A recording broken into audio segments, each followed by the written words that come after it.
So Marie, what are we calling bullshit on today? We are calling bullshit on being a mom and not being able to be sexy. Says who? Not us. No, but okay. So, in all reality, is like I hit a point where I have 3 kids, and I was like, I can't wear crop tops. Like I work really fucking hard on my body, and I like want to feel really pretty because like when you look good, you feel good. That whole mode. And like since I have 3 kids, like the last thing I want to think is that I can't be like sexy or sexual or anything else. And I like have lost that part of me being a mom. And And I then am she met me. right. And then I met you. But I'm bullshit. Bullshit. No way. This is where I wish Danny was here because Yeah. Danny would totally back me up on the fact that you were still coming out of that whole What? golf life Oh, yeah. where you were just that mode. Okay. And Marie was like the happiest ever recently, like maybe 2 months ago. She calls me ecstatic. I really thought she like won the lottery. And she's like, oh my God, I just put all of my earrings back in my ears for the first time in like 15 years because my ex-husband didn't like it when I put all of my holes, my ears in my earrings in my holes because it was trashy. He said I look like trash. First Like, of all, you how can't look mean. like trash. You Oh, could wear a thank you. garbage bag and not look like trash. Yeah. That was the best compliment I've ever. Right? But it's true. You can wear a cannot look like garbage. trash. No Thank matter you. what you do, you cannot look like trash. I was. Yeah, thank you. I love you. You're like the best. But like, okay. So, do you have a stripper name? Fuck yeah. What is it? Anastasia. Mine's Summer. Yours would be Summer. I mean, yours would be Anastasia. You red fucking Scarlet. Yeah, it should be Scarlet. Ooh, I know. Maybe we need to change it. I like Anastasia. No, Anastasia's so good for you because it's like It's but- actually, this is really funny because I didn't tell you why Anastasia, but Yeah. it's actually my confirmation name.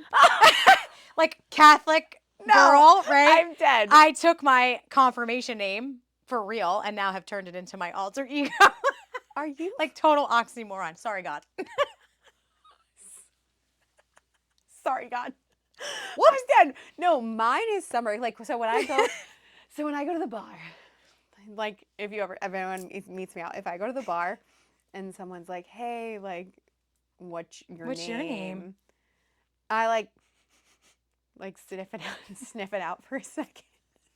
I'm like, She's like, what's your cum gonna taste like? shut up. You know, like, yeah. Can I tell? Did you have pineapple juice earlier? I'm like my antennas go up, and I'm like, Summer. Summer. More summer. More summer. Because I'm like, who do I want to be tonight? And I'm It's not going so to be fun. like, you know, trust me, this doesn't actually happen often. Let's be real. But I'm like, if my stripper name, which is Summer, and I don't mean stripper name. I just mean like, remember when we were kids and they would be like, what's your stripper name? And it's like the house you grew up on plus your middle name. Right. Like it's all that stuff. Like Mine would be like Spring Rose. which is adorable. Mine's like Wilderness Christina. And I'm like, fuck, that's not. Also super fun. Marie's middle name is my first name. Are you surprised? No. Shocker. Definitely. So all our alter egos are Anastasia and Summer. And the reason why we reference these is because being a full-time working wife or not wife, mother or not of 3, when you start to get older, it's a little taboo to be a little sexy. And I do think women carry that weight of because I'm old, because I'm a mother, because I'm blank, because I'm whatever, you come up with a word is that you're not allowed to be sexy or to be flirtatious or to be fun or to go out drinking with your friends and go dance at a bar. Like all of those things. Like I still do that with my friends and it is so fun. And no, I'm not being Summer. I'm just being this kind of youthful, fun, vivacious version of myself that I love to tap into sometimes. Like people, so you got, and if you don't know me, so like I get extensions in my hair. Because she wants to be like Because I want to be like Krissy. me. Is really what she means. Yes, honestly, probably. But so my hair used to be really long, and then I had this thing called a chemical cut, where like the lady who did my hair literally like put highlights in as if she was dyeing my hair from brown to blonde. She fried my hair off. My hair used to be not ever like Krissy's, but like mine is right now. But what I have learned is, so I have really curly hair, and I like to have like short, fun, pixie curly hair. And then sometimes I like to put extensions in, and I like to look a little bit like a different person. If I could, my hair would be brown one day, black another day, blonde. I just like that. Maybe it's my personality, but I like to keep it fresh. It's fun. I have been every hair color, genuinely. Dark, platinum, pink, purple. I've had all the crazy hair colors. I've settled on red for the last few years, and it's pretty permanent. Like, Yeah, I mean, this is you're not like such a hot redhead. Yeah, it's just I don't know. Redheads have more fun. I don't know. Although it's fun to be a blonde. All right, it's fair. Been there. Are we gonna have our first fight? No.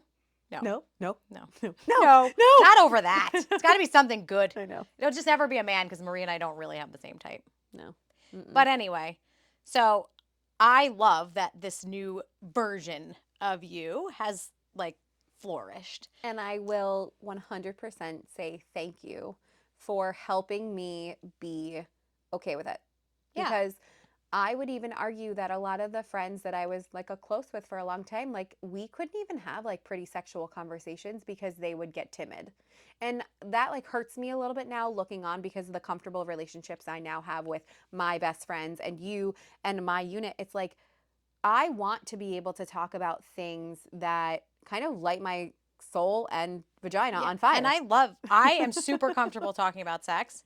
I have all of my jokes are usually inappropriate and funny and about sex, and I'm just comfortable with it. And I think that, but there was a point, I'm going to tell the story. There was a point after I had kids that I did have that disconnect.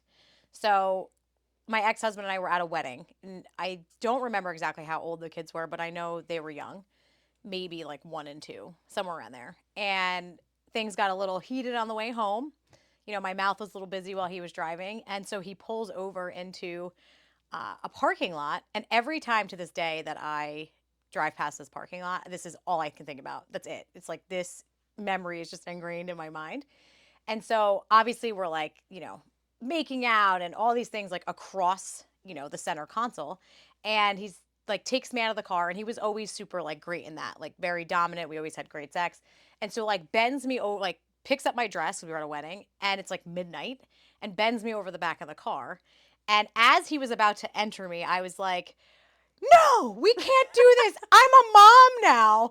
Like, and I don't even know where it came from, but I was always like, whenever, wherever. Like, I just love how you can give roadhead, but you can't be well, over the true. the back of the All right. car. Well, I mean, roadhead's like sorry. everybody's favorite pastime. Okay? Yeah, I know. And it's always a good time. And I think that they're like the signs on the side of the highway should really be like, stop giving your partner fellatio and pay attention. I'm not to kidding. the So I road. literally like saw a meme on Instagram that was literally like, do not touch your partner's private I said parts. fellatio. Private parts while driving, and it's like click it or ticket is out the window. Right. Like no more click it or No ticket. more click it or ticket. It's Stop sucking your partner's dick. Stop touching your partner's privates while you're driving. And so after that happened, I remember kind of living in that for a little while, where I felt I couldn't dress a certain way, I couldn't talk a certain way, I couldn't do certain things because I was a mom.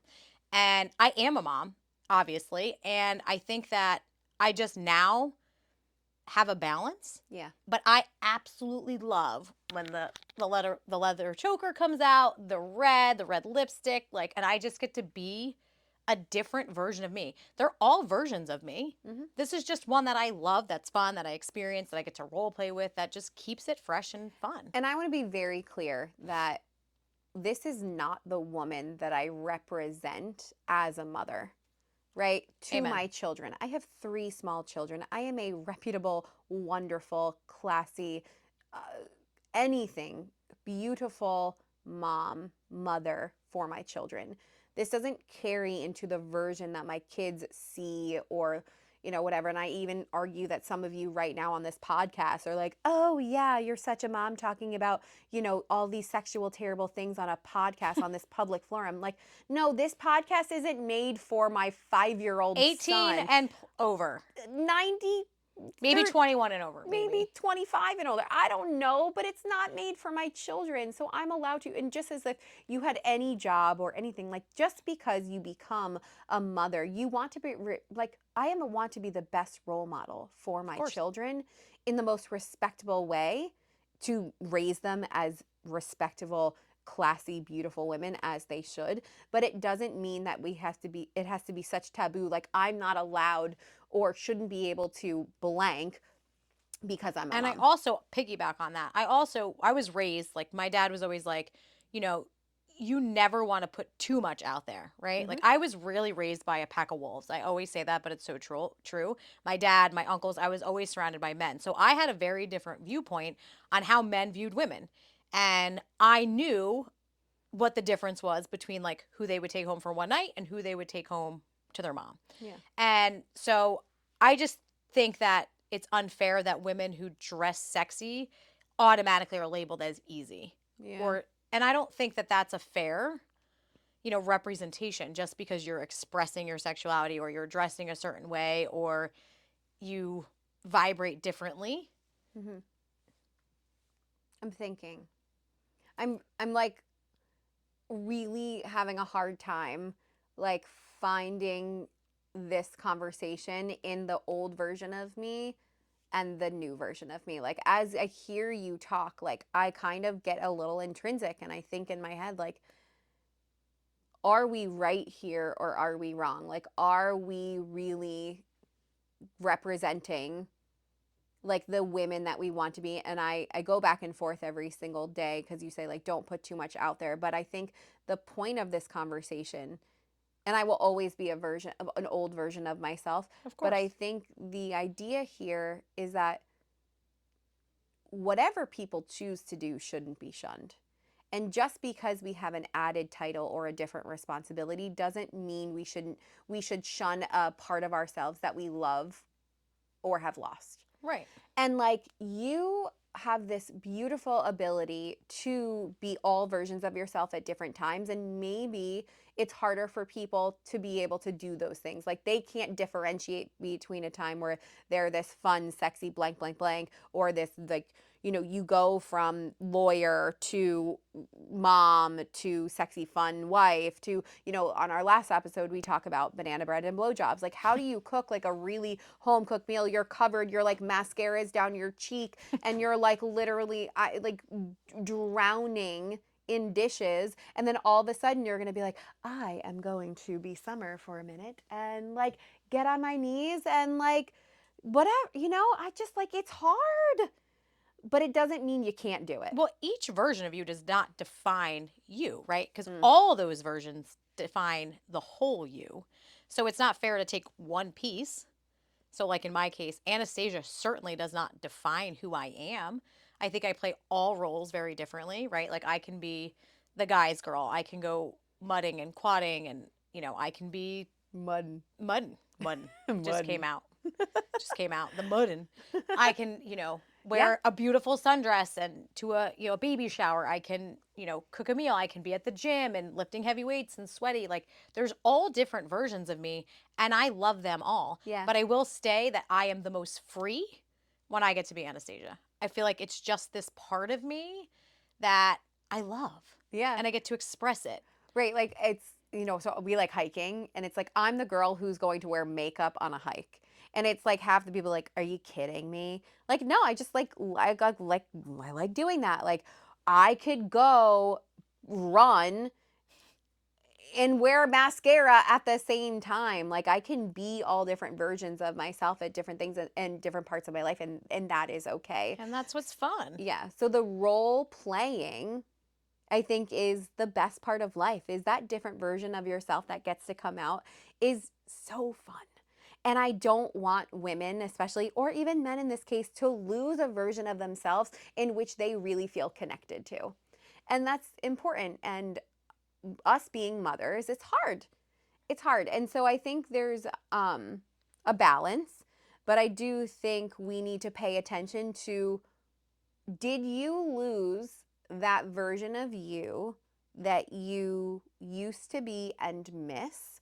Or did you lose the version of you because it was a past version of you and you're good with it?